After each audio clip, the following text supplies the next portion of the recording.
to Geekfest Women of Sci-Fi and Horror Panel. I'm Bill. I'm the creator of Geekfest. You can find us online at geekfestla.com. Geek Film Fests on Twitter. Anyway, we're a film festival that runs at cons throughout the country. We've been around for 6 years. A couple of years ago, I was at New York Comic Con, and I was at an event called Women in Comic Books, which was all men panelists. And I was a little bit perturbed, so I decided to create panels of just women and then leave them to do their thing. So that's what I'm going to do. Our host, Trish Hershberger, who you may know from everywhere. She's online everywhere, pretty much Trish Hershberger, right? Yeah, okay. And she's going to introduce you to our guests, and they'll have a lively discussion about, how men suck. No, I'm kidding. But how they're succeeding in sci-fi and horror all by themselves, and I will leave and let them talk. All right, so without further ado, the Geekfest Women of Sci-Fi and Horror. Yay! All right. Thank you so much, Bill. Thank you for organizing this panel, and thanks to all of our lovely panelists for being here today. My name is Bill Trisha Hershberger. I make videos on the interwebs, so whether that's YouTube, Twitch, Facebook, Twitter, Instagram, etc., that's what I have built a career doing, and now own my own production studio. So I myself am not a creator of horror and sci-fi content, but I am an incredible fan of the genre and the genre films. So I'm very delighted and honored to be here moderating this panel today with all of our panelists. So without any further ado, I will let our panelists introduce themselves to you. For people who are sitting out there who do not know your work, please tell us who you are and what you do in the industry. And we'll start with Aliza down on the end. Oh, hello. My name is Aliza Pearl. I have a lot of things, so I brought my little card to remember. So I'm an actress, a writer, and a huge sci-fi fan, specifically Star Trek. And in being all those things, I have found myself doing lots of projects that are sci-fi and or RPG based.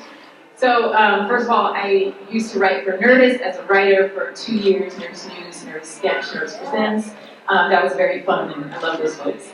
And I also appear on a lot of Peak and Sundry shows, so sci-fi RPG called Callisto 6, Shield of Tomorrow, which is a Star Trek RPG, and I also do live improv that's sci-fi, so we have an improvised Star Trek show called The Improvised Generation that does live shows in LA, and we're like in the next year, that's my next kind of sort of big project, is like figuring out how to expand to the world. Since we do live shows in LA, we have fans who watch us on our YouTube channel in Germany or all over the world. So we're trying to figure out how to like make media that's for the larger audience. And I also am in a show right now called Encounter, which is improvised sci-fi stories that are inspired by things like Annihilation, Arrival, and Alien. And that's all within my group called Ripley Improv. And so basically I am a sci-fi and space fan who also has been able to like bring that into her acting and writing career. Woo!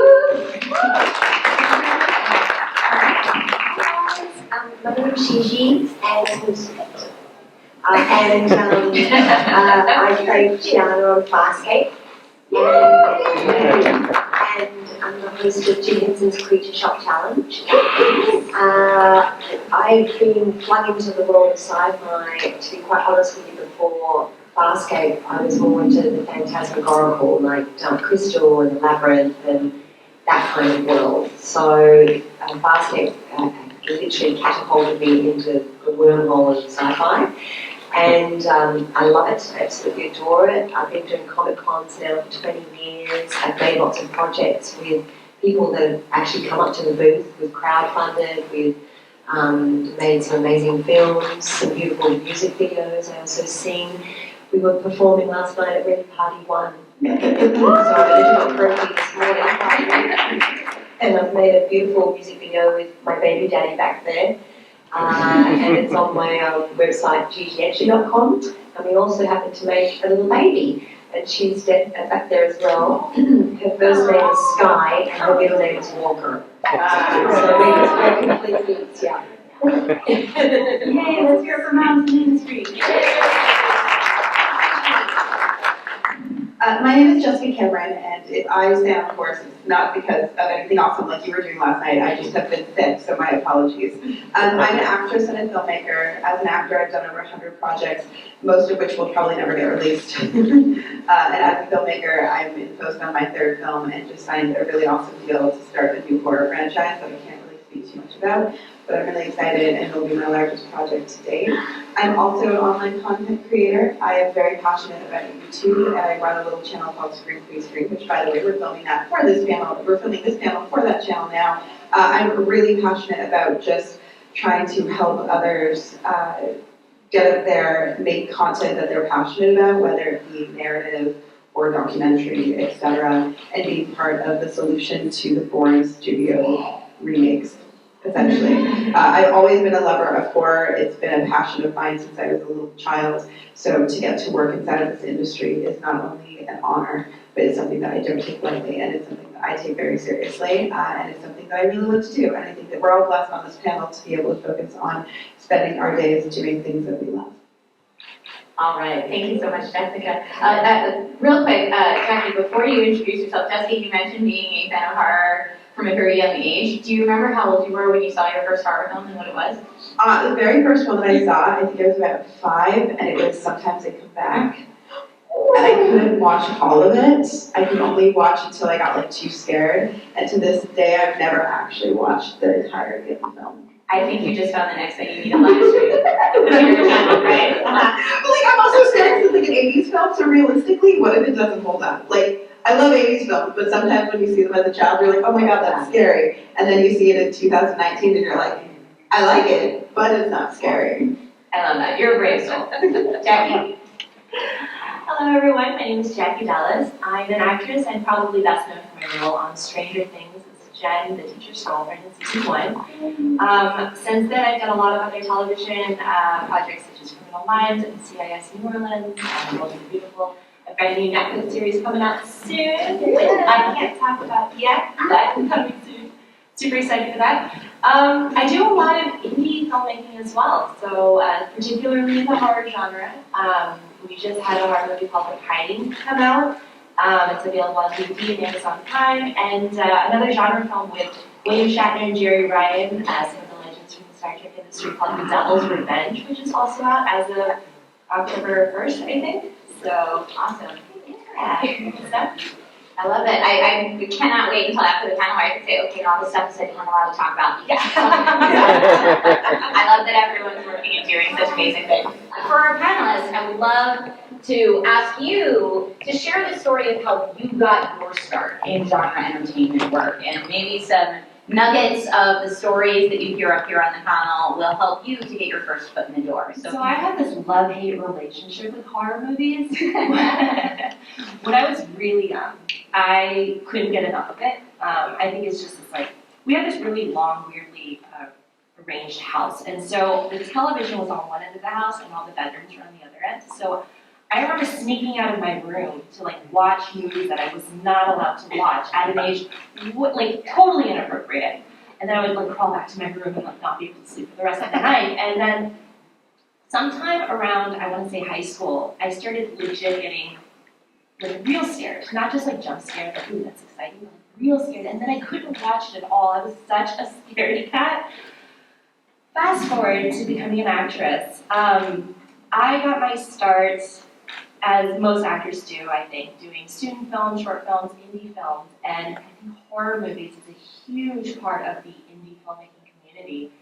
And I got cast in a couple of really terrible horror movies that will probably never see the light of day, but having been exposed to that side of it, all of a sudden it kind of took the scariness away, if that makes any sense. You're like, oh my god, that zombie looks really bad. Or, oh my god, that looks really scary, but then he's drinking coffee and eating, candy. And I don't know, it's it allowed me to kind of re-immerse myself into the horror genre.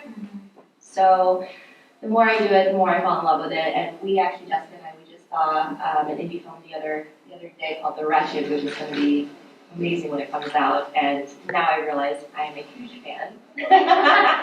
As far as acting, I got really lucky. One of my first gigs was on Stranger Things, and this was way back in the day when it wasn't the big show that it is. I was so excited. I was like, yeah, I'm gonna get a show called Stranger Things. I was like, what is that? It's like an 80s horror monster movie with a bunch of kids.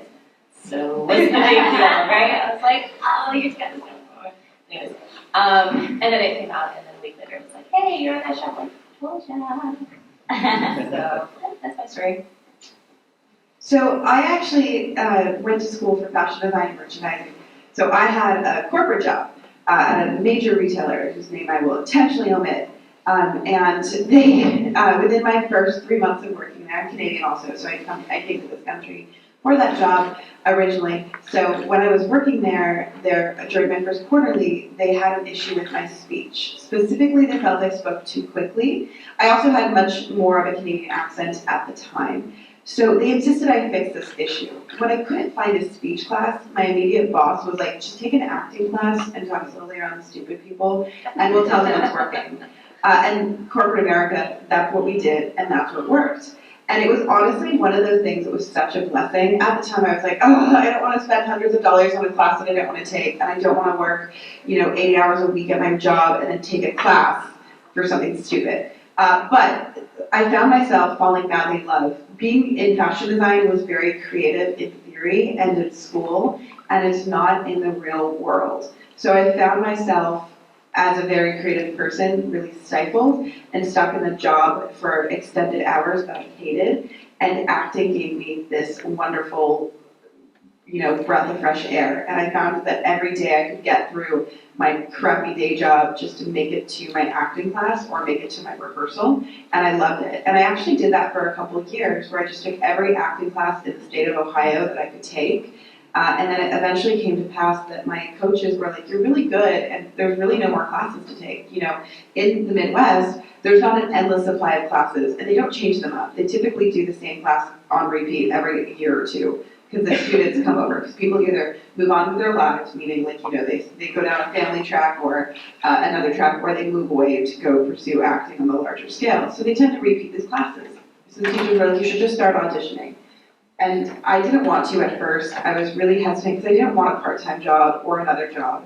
I was like, I'm just loving, this just gets me through my crappy day job. It'll be fine. But I didn't want to repeat the classes either, and I felt that I'd be stifled. So on a whim, I went to what would be Robert Kurtzman's effects studio in Mansfield, Ohio for my first audition, and it was for a film called The Dead Matter.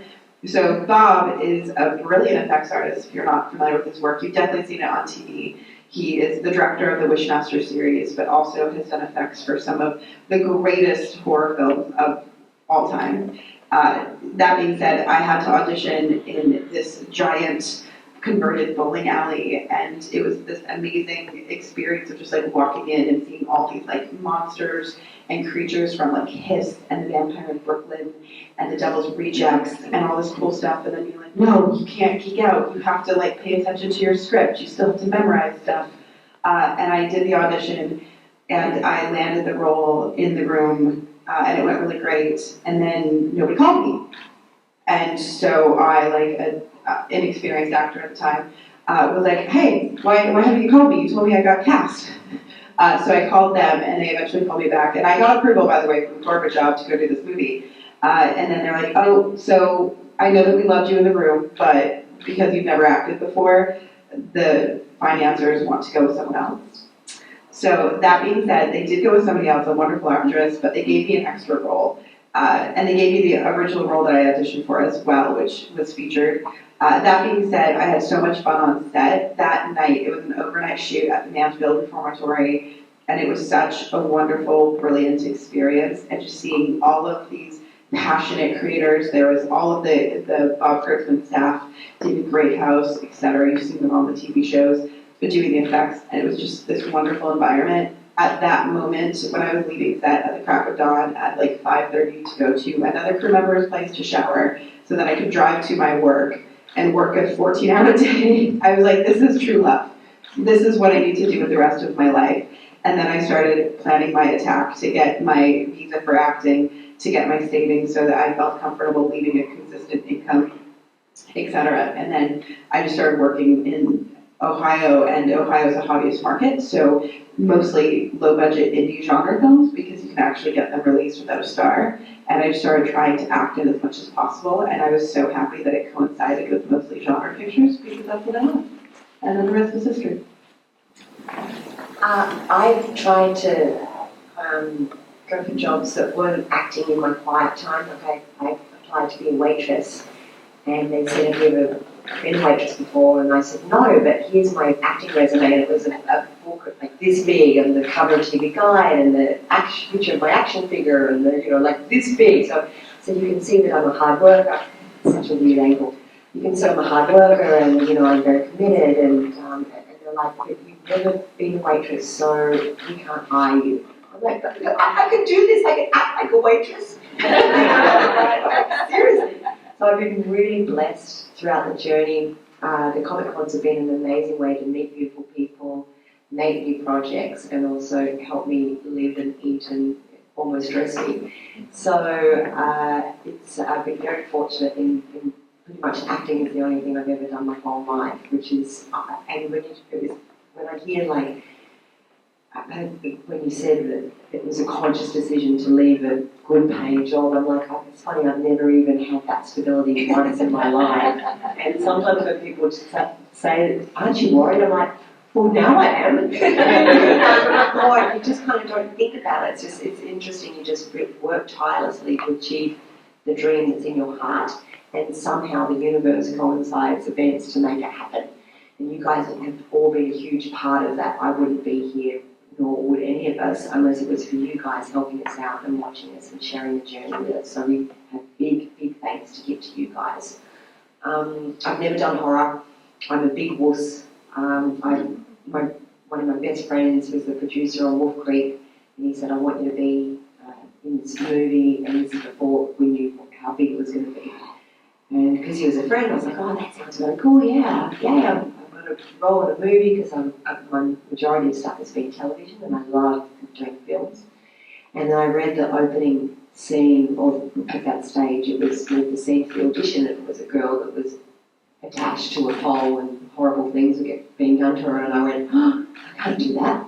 And he was like, this is huge. And my agent almost dropped me. He was so angry. He's like, horror is where it's at. If you're not going to do horror, what are you going to do? I'm like, other stuff? So, and I'm all about, and I totally get whatever rocks your boat, and I'm not having got horror at all, but I'm too scared to even go down that path because my imagination is so wild. Like my guy, every day I get back to my house and I do a check, like a clear, I check for the monsters in the cupboard, under the bed. He's like, are you fucking kidding me? And then I spoke to Sam Jones, Flash, and he goes, oh, yeah, you've always got to clear the room. The military speak. I'm like, it's not just me. So I've just got to, and also moving to America, coming from Australia, my family are obsessed with forensic files, and they play like a marathon it. So I went home over Christmas, and my brother and sister were watching it, and by the time I got back to America, I was so scared. I'm like, everyone's a charlatan, everyone's out to get me with an axe. They're going to bury me in the backyard. To be fair, you're coming from Australia where there are legitimate, like, huge spiders and monsters that you wouldn't even care about. Snakes, come on, not people with... Anyway. So, love and life. But how I got into it was community theatre, leading to musical theatre, leading to one role on a television series, leading to Farscape, which was meant to be one episode, and then that ended up turning out to be 5 years. And then I did like 10 years of no sci-fi in Australia. And then I came over here, and because I'd done that one sci-fi 10 years ago, that's all that they cast me as here, because for some reason they love to put you, you do sci-fi, that's what you do. I'm like, no, I do it all. So I love every part of the industry, and now I'm really loving making my own projects with people that I've met along the way. And it's so rewarding. Like, it's great working with the big networks, but when you can make something from scratch, from your heart and soul, and it's your vision, and you've done everything from the beginning to the end to make it, it's very special. That's awesome. Thank you, Gigi. Okay, so how I got into all this stuff. Well, how I got into acting, sort of straightforward. I was acting in school, like in middle school and high school. I did plays and a lot of musical theater, so I'm a musical theater girl too. And then I moved to New York, did a little bit of theater there, moved to LA shortly after. And when I got to LA, it was like all of the things that made me me were kind of like, no one cared. And so I found myself kind of floundering for several years out here of like, well, they know I'm African American and I also have Puerto Rican heritage. And my heritage is, my family is, those two like cultures. And I identify with both. And in LA, they didn't understand that Black people could be Latino too. And I was like, that's half my family. What are you talking about? Like, we exist. So that was confusing and weird to me. And so for several years I was just floundering. I was auditioning, I was booking stuff, and I had some credits that were kind of like, my resume was filling out. But I didn't feel like satisfied with what I was putting out there. And I also, something was missing, something major was missing. I didn't know what it was. I started taking improv classes and I was like, aha, community is one thing that was missing. And just that like feeling of connecting with people who are literally, you're yes-anding each other, you're affirming each other and building something together that felt really good to do. And so that kind of plugged me back into this new like creative state where I was like affirming myself more often.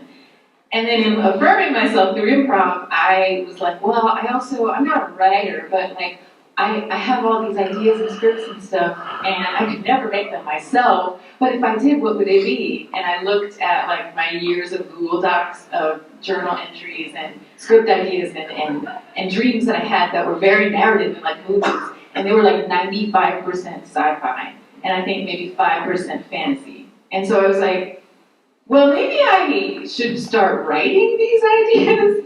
And so I started writing them, and then fast forward a little bit, as I was kind of coming out of this state of like, who am I, what am I doing, and finding improv and finding the sci-fi that I had written, I also reconnected with my love of space.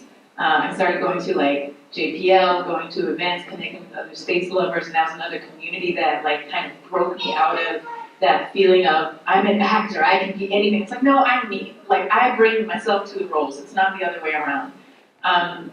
And then I think the final thing that clicked into place was several years, I think 4 or 5 years ago at this point, I decided I just wanted to watch all of Star Trek chronologically. And so, yay! Yeah, you're doing it? Yes. So so I had watched TOS, I had watched TNG, I had watched parts of Voyager and DS9, and none of Enterprise at that point. And so I was like, I'm just gonna watch it all in order. And I started, and by the time I got to TNG, I was so soaked in Star Trek and so stoked in like affirming my own ideas that I was like, we should improvise this. I had like all these ideas. I wanted to like make a Guinan series, which is still in the works, kind of still developing that. And I just like am so grateful to sci-fi and Star Trek specifically because it helped break me out of this complacency that other people can define me. And it does, other people can't define me. Other people can't define you. Like, we can let people put their ideas of who we are out into the world, that's fine, but that's not who we are. And I'm so grateful for sci-fi and for genre, and now RPGs and all these other things that I do in the geeky world for like helping me to come back out of my own shell. So, yeah. Back in the day, I did acting way before I did hosting, and I had much the same feeling, where for me it wasn't genre work, for me it was digital work. But in the digital space, because it's smaller, you feel more freedom to be yourself. And Devani, you touched on this as well, that in genre specifically, you felt more supported to create. So my question is, in addition to community, what is it about genre work, to all of you ladies, that separates it, or it makes it different from traditional Hollywood?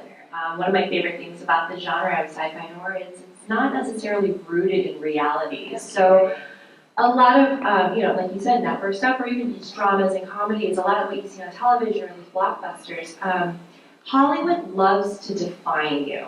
They love to tell you what you look like and who you are and who you should be. So, I mean, the first couple of years of my career, I can't even tell you how many times I went out for nail technician. I've never done nails in my life.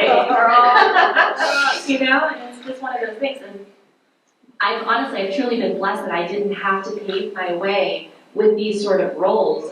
You know, my roles that I've taken on, I'm Asian American. I don't have to speak with an accent. I don't have to follow the stereotypical route of the character that they think my art should be for all of 2 pages.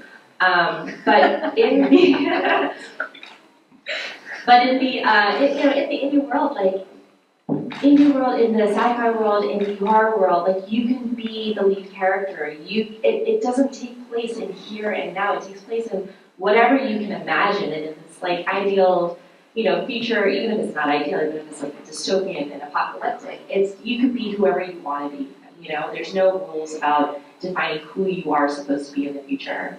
I think the other thing too that's important is, for me anyways, when you're on a horror set or a genre set, typically the motivation is not money. I mean, obviously everybody would love to pay their bills doing this and would love to live a lavish lifestyle doing it, but unlike other television work and other genres, the appeal is not necessarily financial success as it is they just have this great story or this really good concept, or they wanted to make this movie since they were a child. And for me, I think that that's really appealing because you're leading with your passion and you're leading with your heart, as opposed to like other indies. I have done drama and comedies, and I've done a little bit of television, and I always feel that the heart of the production is not the same. Because again, for like the drama, the incentive is often, well, we're trying to get into Sundance. It's not necessarily because they just have this movie in their mind that they have to make. They want to get into Sundance. That's like the motivation. Or like a comedy where it's like, well, they want to, you know, make so-and-so the next Will Ferrell, etc. So the motivation to me is very different. And I also think the sets, because of that, because people are there more as a paycheck, or they're doing what they love, sure, like a DP or a camera guy, etc. But they happen to be doing it for a paycheck as opposed to on a genre set. Where most of the time on a genre set, especially in a low-budget genre set, every single person there, regardless of the position, is a fan of the horror genre. That's just a reality. So you get these people that are really in it for the purest of the motivations, and I think that that can really yield this wonderful, brilliant, not only results, but also an experience for everyone, because you're just in this very loving, encouraging, knowledgeable environment that I think is really touching and really can get you through some of those hard, long nights that we all work with on set. Especially television, like television is just so financially driven, not that you shouldn't do it. And I have friends who, again, go off and do television as well, but you're a cog in a wheel as opposed to fighting to make your dream come true. And I think that that to me is like the biggest difference. So you were saying, what's the difference Between sci-fi and horror work and other Hollywood industry work? Like, do you feel a difference in genre work? I'm hosting the Jim Henson Creature Shop Challenge, and so I've been going on the script in my head as well at the same time as I'm doing this, so I don't think I'm being rude. You're one of multitasking robot. So I mean, all the stuff that I've done has been a lot of the sci-fis I've done has been with the big networks and everything, so it's sort of part and parcel for me. One thing that I love about sci-fi, whether it is indie or you know, Hollywood, is that as you guys were saying before, you can be anyone. You can be flying through space. You can be fighting aliens. You can be. It feels like there are a lot more liberated women. Almost women are allowed to be a bit more liberated in space for some reason. I don't know why, but and I like that you can approach issues that are taboo. I like that there are real characters. I like that, like, it's interesting now because in the early days, geeks used to be geeks, but now everyone's getting into the geekdom because every second movie is a comic book movie now. Hollywood's sort of totally embracing, you know, sci-fi and horrors and all that stuff. Yeah, Comic-Cons are now a celebration of the popular arts, which 20 years ago would have blown everyone's mind. Yeah, totally. So that's exciting and scary at the same time. But yeah, I feel like the most interesting shows that I've seen, and I started really necessarily think things through like this is this genre, this is that genre. Even Farscape to me, I didn't think of it as a sci-fi. I just thought of it because it was so well written. The sci-fis I'd seen before that were quite sterile and quite, people didn't seem it didn't seem very organic to me.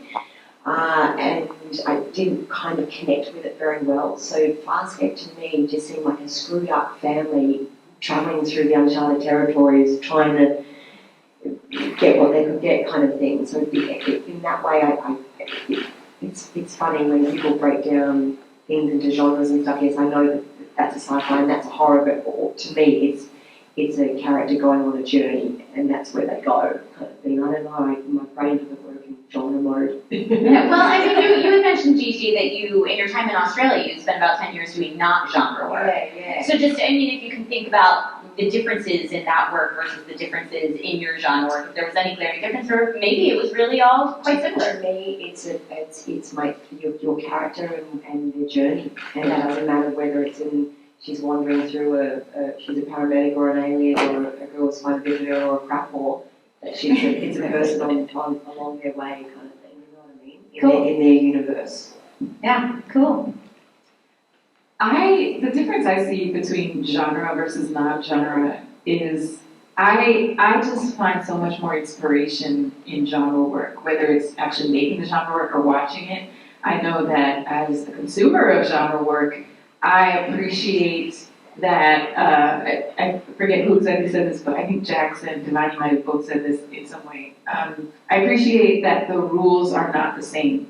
I appreciate that in the same way that, like, some of my favorite sci-fi novels, like classic dystopian sci-fi novels, are literally just looking at the world and extrapolating. If this one thing was different, and then let's take it 50 to 100 to 200 to 2,000 years into the future, what's the world like? I like that thought equation, and I like as an actor living in it, and I also like as a writer and as a consumer watching it and thinking through, like, wow, what would be different? What's, and the great thing is, Gigi, I think you're totally right too, because when you look at Star Trek, Jean-Luc Picard is the head of a team, the head of a family, and they're all like operating at the top of their intelligence. They mess up sometimes, they have weird takes on things, they butt heads, but they're a family in space, and that's really what the show is about. And yet, you still have like the beautiful overlying themes that come from being sci-fi. So I just love that about sci-fi. Not to say that I don't get that pleasure from working on a project that isn't sci-fi or horror or some type of like fun fantasy thing, but I don't know, that's what pushes all the buttons for me. I think it's such a great study of humanity. It's coming together, going on journeys, trying to figure out overcoming obstacles, but also it's like it allows us a way to talk about very relevant, taboo subjects in a context that's just different enough from what our society is today that it's palatable. Whether it be things about racism or discrimination or government or resistance or anything of that nature, it puts it in a context that we can watch and not feel uncomfortable with, but yet it like plants that seed of Does that make sense? Yeah. Okay.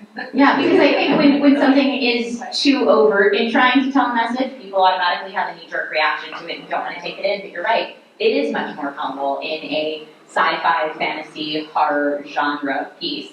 Now, we've just kind of talked about all the things that we love about being women in genre work.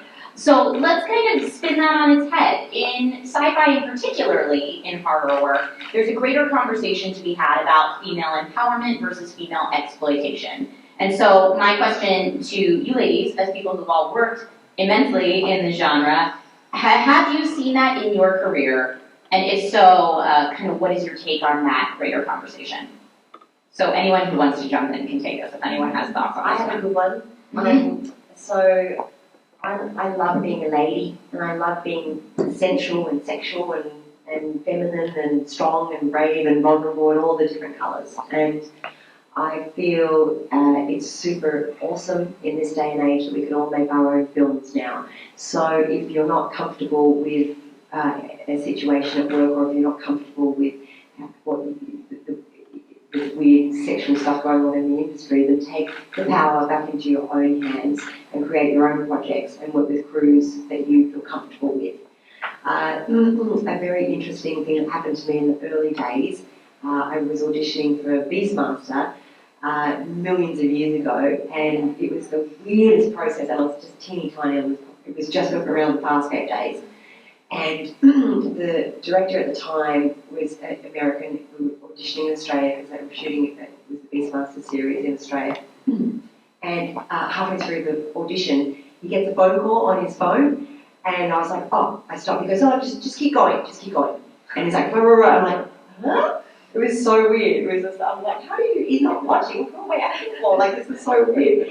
Anyway, at the end of it, they were discussing whatever else, and they took me aside and they said, listen, you know, they like you for the role.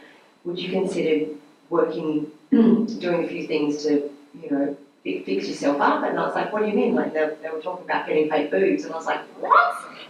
And I got home and I was like, what was that? And then by the end of the sort of, like a couple of hours later, I was actually like, well, maybe. And I was like, how? It's so bad because you're so influenced by, you know, you want the role so badly, and you're like, well, maybe they are right. You know, you're like, whoa. It's a very weird. It's a little different from like, would you be willing to cut your hair? Right? And they do that a lot. They go, oh, you're too short, you're too fat, you're too thin, you're too blonde, you're too white, you're too this, you do that. And so it's such an intense, brutal industry. So it's like, okay, just always remember, sometimes you don't get the role even if you think you're perfect for it. And there's a weird meant-to-be situation that goes on. So again, make your own projects, whatever else. But yeah, it can definitely veer you downwards quite quickly if you don't have a positive frame of mind. I think there's a lot of that. What I will say is in 2019, the other great benefit, especially to situations like that, is you can Google people really easily, and you can find out if they have a history of odd behavior or like weird requests like that, especially in the indie world. And if you are doing something without an agent or manager, I highly suggest that you do Google all the people, all the producers and directors that you are going to be working with. Because you'll see like it pop up that, oh, this person had this issue on set. It's not that you should always listen to everything that you read online, but you should be aware of it, take it in, and then determine, hey, is this something you want to potentially deal with? I know for me, I have had a little bit of a similar experience. I was on a low-budget set in Indiana. It was directed by Jim Wynorski. And we were cast without Jim being involved. We were cast by the producer because they were doing pickups for a movie that would go on to become Camel Spiders, which played on Sci-Fi like religiously every day. Which, side note, make sure you get your contracts because otherwise you don't get residuals. That being said, Jim at lunch, because I hadn't had a chance to speak to him, I went up to Jim and I said, oh, by the way, I was so happy to work with you. You're a legend in the B-movie world. And I never thought I would because you've been very vocal about how you don't hire actors that are not a C cup or larger, and I'm not. And thank you. And he was like, yeah, about that. I didn't cast you. And here's why you should get breast implants. Not to say there's anything wrong with that. It's just, it wasn't right for me. And I was just like, good talk, Jim.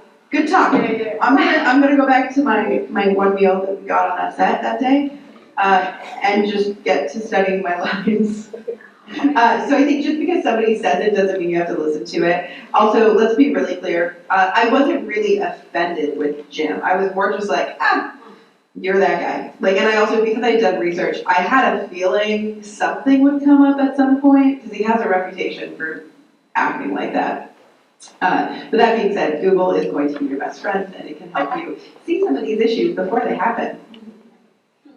I think it's being a female actress in the genre, well, in any industry for that matter, it's a struggle, especially for our industry, because it's such an aesthetic medium, right? Everything's visual, and so there is a point of what the director envisions your character to be, or how this world to look, or just whatever their personal aesthetic taste is going to be depicted in their work. So I think for us as women in this film, we have to know our worth, one. We have to understand how we are and are not going to define ourselves. And we have to accept what we're going to be willing and not willing to do. Yeah. Because it's not necessarily a right or a wrong, although there are definitely instances of right and wrong. If a director wants his film to appear a certain way with certain characters, that's his choice. And as long as he approaches it on a very professional note, contracts, full disclosures during your audition process, Making sure that he's following all the rules and that you have your, intimacy coordinators and, closed set, all these things that should be standard on professional productions. As long as he's going about it the right way, he's absolutely entitled to have his film look however he wants it to look. And it's our choice whether we decide to accept that or not, right? And accept that job or not. So early on, especially in the indie world where things are not always by the book, and as actresses when we're like trying to get that exposure, right? Like the exposure is important to us. Define what kind of exposure you're looking for, because you might get upset and all of a sudden this person's like, oh, and by the way, can you take your shirt off? No? Like you get worried, you're gonna get fired, So I think things are changing, things are getting better, but at the end of the day, like we have to be our own advocate. We have to understand what we are going to stand up for and what we're not going to do, and just be your own ally. Do your research and make sure you know what you're getting yourself into, and make sure you're willing to take that stand if it's ever comes down to it. Well, and also just as a note too, I don't think there's any shame in walking off set if you're very uncomfortable and or somebody's asking you to do something that was not previously discussed. So nudity, sex, etc. should all be clearly laid out prior to you ever stepping foot on a film set. I know myself, I am not comfortable if you expect me on the day surrounded by cast and crew to do something that is not in the script or that was not properly discussed at length. And I don't think there's anything wrong with that. It's professional for them to make it part of the contract. It's professional of them to make sure that you're comfortable with it. It's professional of them to talk to you about it in detail, and your reps if you have them. So no, too, I don't think, and for me as a director, as a producer, I've never not hired someone because they were asked to do something on a film set last minute and they respectfully declined. That's never part of my, I can't hire that person for this other movie because this happened, right? So I think people are very realistic and fair when it comes to that. So less concerned with the greater good of potentially, or the greater impact to your career and more concerned with just self-preservation and making sure that you're comfortable. You have the right to be comfortable on a film set, period. As a woman or as a man. And I do think, let's be clear too, these kind of things happen to men as well. I just think that they happen in lower numbers, especially in genre, because genre is, let's be honest, we kind of made the running beautiful girl through the woods whose clothing rip-off famous, and that's a needed role in some things. However, that actress has to be comfortable doing that. And I will say one other thing that is just a personal pet peeve if you are an actor. If the role does say it requires nudity, please do not submit if you're not comfortable with it. So if the role does say it requires nudity, it's unlikely that they're going to be so impressed with you that they just are okay with not having the nudity. That's not how this works, right? So understand that when you do submit, you are saying that you are comfortable. Or if you sign a contract and you have the discussion and it says, hey, look, this should be comfortable, that's the expectation. So understand that as an actor, you are responsible for what you agree to do and what you don't agree to do.